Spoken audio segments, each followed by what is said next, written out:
लूका 9 अध्याय के 23 वचन में ऐसा लिखा है, उसने सबसे कहा, यदि कोई मेरे पीछे आना चाहे तो अपने आप से इनकार करे और प्रतिदिन अपना क्रूस उठाए और मेरे पीछे हो ले। बहुत सारे लोगों ने मेरी सेवकाई में मुझसे ये सवाल पूछा है कि क्रूस उठाने का मतलब क्या होता है। मुझे लगा क्यों ना मैं इसके ऊपर एक वीडियो बना के आपको दे दूं, ताकि आपको हमेशा इस बात का अर्थ पता हो। बहुत सारी अलग अलग सरकारें हैं इस दुनिया में। जैसे कि आप जानते हैं कि हमारे भारत में फांसी की सजा मिलती है कुछ लोगों को जो बहुत ही बड़े क्रिमिनल होते हैं। बेबीलोन की सरकार जो है वो लोगों को आग के भट्ठे में डालती थी और भूखे शेरों के सामने फेंक दिया करती थी। एक टाइम था जब चाइना में लोग इस तरह की सजा पाते थे कि उनको गन मशीन से उड़ा दिया जाता था। हर देश की अपना एक लॉ है। वैसे ही रोम की जो गवर्नमेंट थी वो बड़े बड़े क्रिमिनल्स को एक लकड़ी पे हाथ को फैला के उनको टांग दिया करते थे, जैसे हमारे प्रभु को उन्होंने मारा था। यीशु कहता है अगर कोई मेरे पीछे आना चाहे तो वो अपना इनकार करे, और सेकंड थिंग वो कहता है वह अपनी सलीब उठा के मेरे पीछे हो ले। मैं सबसे पहले आपको बताना चाहता हूं इस एक ही लाइन के दो मतलब है। सबसे पहले तो आप में से हर एक को ये बात पता होनी चाहिए कि हम सिर्फ यीशु से पाने के लिए नहीं आए हैं। आज हमारे बहुत सारे प्रचारक भाई सिर्फ एक ही हिस्सा बताते हैं कि प्रभु आपको देने आया। जी हाँ, मैं भी ये बात मानता हूँ कि प्रभु हमें बहुत कुछ देने आया, चंगाई, छुटकारा, बरकतें, आशीषें। वो हमारे बहुत सारे रुके हुए कामों को करता है। जी हाँ, मैं इसका इनकार नहीं कर रहा, लेकिन सिक्के का एक दूसरा पहलू भी है जो हम में से बहुत सारे लोगों ने नहीं सुना है कि यीशु ने ये भी कहा है कि अगर आप उसके पीछे चलना चाहते हैं तो आपको दो चीजें करनी पड़ेगी। एक, आपके खुद का इनकार, दूसरा अपनी सलीब, अपना क्रूस उठा के उसके पीछे हो लेना। याद रखिए, यीशु ने ये नहीं कहा कि अगर तुम मेरे पीछे चलना चाहते हो तो तुम्हें सबसे पहले शैतान से लड़ना होगा। जी नहीं, शैतान को उसने क्रूस पे हरा दिया है। शैतान अब हमारे लिए उतना ज्यादा खतरनाक नहीं है जितना हम समझते हैं। ये बात सच है कि जो लोग बाइबल नहीं पढ़ते, प्रेयर नहीं करते, जो उपवास नहीं करते, जिनका परमेश्वर के साथ कोई संबंध नहीं है, जो सिर्फ अपने मन और अपने शारीरिक अभिलाषाओं में चलते हैं, उनके लिए शैतान बहुत स्ट्रांग है। वो उन्हें जैसे चाहे वैसे घुमा लेता है। लेकिन जो लोग आत्मा में जीते हैं, जो लोग हर दिन दुआ करते हैं, प्रभु के वचन को पढ़ते हैं, जो लोग खुदा के साथ बने हुए रहते हैं, वे हर दिन शैतान पे हावी होते हैं। अब ये हमारे ऊपर है कि हम किसे स्पेस दे रहे हैं, किसे चांस दे रहे हैं।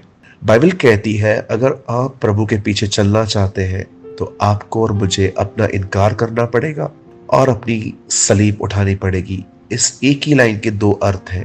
पहली चीज, अपना इनकार करना।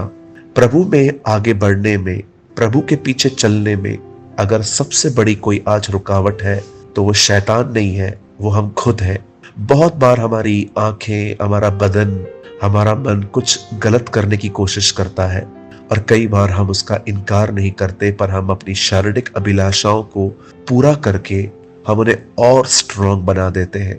याद रखिए, जब एक इच्छा को पूरा किया जाता है तो वो इच्छा और भी स्ट्रांग बन के और भी बच्चों को जन्म देती है। फिर आपके अंदर और इच्छाएं पैदा होती हैं। सही इच्छा पूरी होना कोई पाप नहीं है, लेकिन बहुत सारी इच्छाएं बड़ी गलत होती हैं। जैसे कि कुछ लोगों को इच्छा होती है कि वे बॉलीवुड की मूवीज देखें। मैं नहीं कहता कि बॉलीवुड में हर मूवी गंदी होती है, हर मूवी जो है वो वल्गर होती है, लेकिन आज बहुत जगहों पर आप देखते होंगे कोई ऐसी मूवी नहीं है जिसमें आज वल्गैरिटी ना हो, नॉनवेज बातें ना हो, या आपके माइंड के अंदर गंदगी या तो आपके माइंड को करप्ट न करें। हर मूवी आजकल आपको कोई ना कोई ऐसी चीज जरूर सिखाएगी जिससे आपके मन अशुद्ध हो ही जाएंगे। लेकिन अगर आप अपने आप का इनकार नहीं करते, आप इन चीजों को देखते रहते हैं, तो ये चीजें और भी आपके अंदर बढ़ती जाएंगी। अगर आप सच में प्रभु में बढ़ना चाहते हैं तो सबसे पहले आपको अपना इनकार करना सीखना है। अपना इनकार करने का मतलब होता है जब आपके बदन में से ऐसी अभिलाषाएं उठती हैं जो खुदा के खिलाफ है, तो आपको उन्हें सीखना है, उन्हें मारना उसके अनुग्रह से। मैं जानता हूं ये हम अपनी ताकत से नहीं कर सकते, लेकिन अगर हम खुदा के पास जाएं और उससे कहें कि प्रभु, हम जानते हैं ये आपके खिलाफ है और हम ये नहीं करना चाहते, तो वो निश्चय आपको अपना अनुग्रह देगा, जिसे इब्रानियों में लिखा है, आओ हम उसके अनुग्रह के सिंहासन के समीप चलें, ताकि हम पर दया हो और हम वह अनुग्रह पाएं जो हमें हमारी सहायता करे। बिल्कुल, अगर हम उसके पास जाएं तो वो हमारी जरूर सहायता करेगा। अगर आप प्रभु के पीछे चलना चाहते हैं तो सबसे पहले हमें अपनी अभिलाषाओं को मारना होगा, अन्यथा ये हमें खुदा के आगे नहीं पर उसके बहुत दूर ले जाएंगी। दूसरी चीज यीशु यहाँ कहते हैं कि अपनी सलीब उठाना।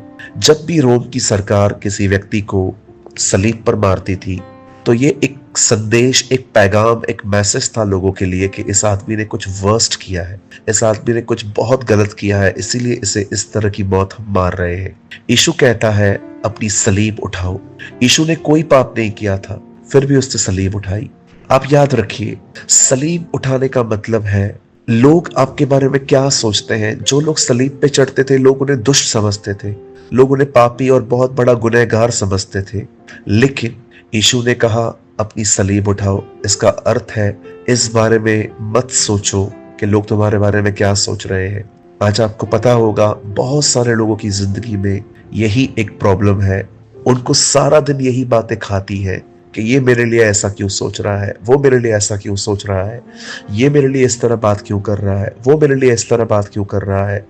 कभी कभी तो हम पूरा दिन निकाल लेते हैं इन बातों को सोचते सोचते और चर्चाओं में कि इसे मेरे साथ ऐसा नहीं करना चाहिए था।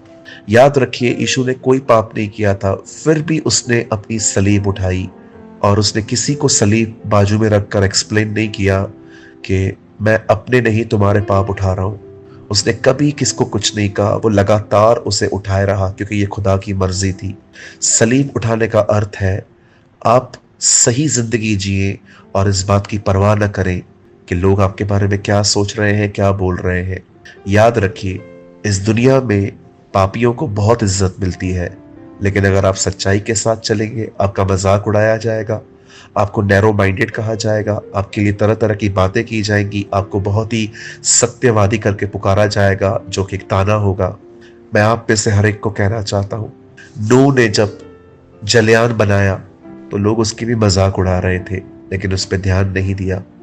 एक दिन आया जब हन्ना ने भी अपनी सौतन को इग्नोर करना स्टार्ट किया, क्योंकि उसको खुदा ने कहा था कि मैं तुझे बच्चा दूंगा। यीशु मसीह का मजाक उड़ाया जाता था, लोग उसे पेटू, पेयक्कड़, बालजबूल, सामरी, पता नहीं क्या क्या नाम देते थे, पर वो कभी उन्हें कुछ नहीं कहता था। उसने अपना लक्ष्य पूरा किया। मैं आपको आज उत्साहित करना चाहता हूं, अपना इनकार करें और अपनी सलीब उठाएं और उसके पीछे हो।